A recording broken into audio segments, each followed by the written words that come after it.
The hottest year on record globally. An in-depth analysis you're looking at from our partners at Climate Central of this year's temperatures so far. Well, it shows some bad news. It shows that the world has actually already warmed to the limit that the Paris Agreement aims for.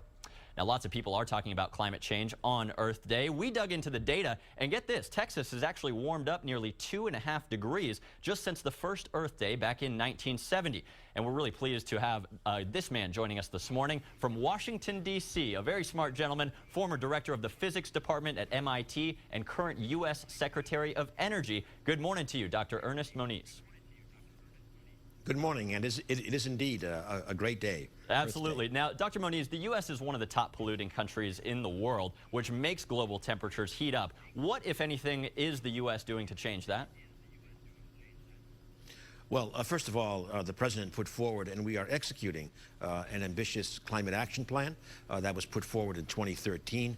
It has many components on the efficiency side, on the generation side. We are executing that because these all use existing authorities. And of course, in the longer term, we hope that Congress and future administrations will be able to also supplement this with a legislative solution. But right now, we're making good progress. Well, that's good to hear. And climate change here in Texas is really important because we don't need to get any hotter, especially during our summers, which can be really brutal sometimes. How is this going to impact us, the changing climate, right here in Austin? Well, first of all, I think, as you've said, you've seen much warmer weather, but I think you've also seen one of the expectations of a warming world, which is more extreme weather. I think now you're talking about all the rain. It wasn't long ago that you were talking about extreme drought. And unfortunately, these kinds of extremes with regard to water resources are one of the predictions. But there are many others. In the western United States in general, for example, we are seeing the migration of insects that are attacking our forests in the coastal areas of the United States, which of course does include Texas. Sea level rise leads to amplification of the impacts of major storms.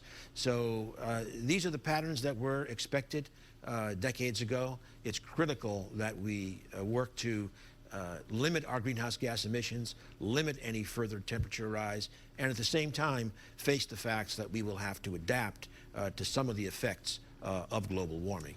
Yeah, you mentioned, sir, we've seen the research, longer droughts possibly here at home, maybe more intense flash floods when we do see those. Also, we've seen research that shows that our allergies are going to get worse here at home. Now, here on Earth Day, what can we do if we want to do our part to kind of curb the changing climate? Well, one of the very important things at the individual level is to focus on efficiency. Have more efficient vehicles, more efficient appliances. One great and money-saving approach, for example, is to make sure you change to LED lighting.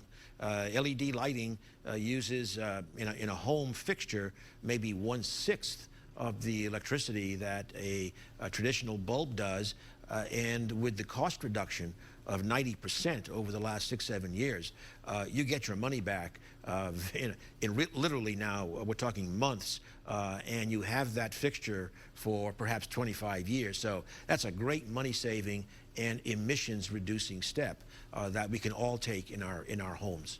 And we can all use to save some money in our wallets, can't we? U.S. Secretary of Energy, Dr. Ernest Moniz, happy Earth Day to you, sir. Thank you so much for your time. Thank you very much.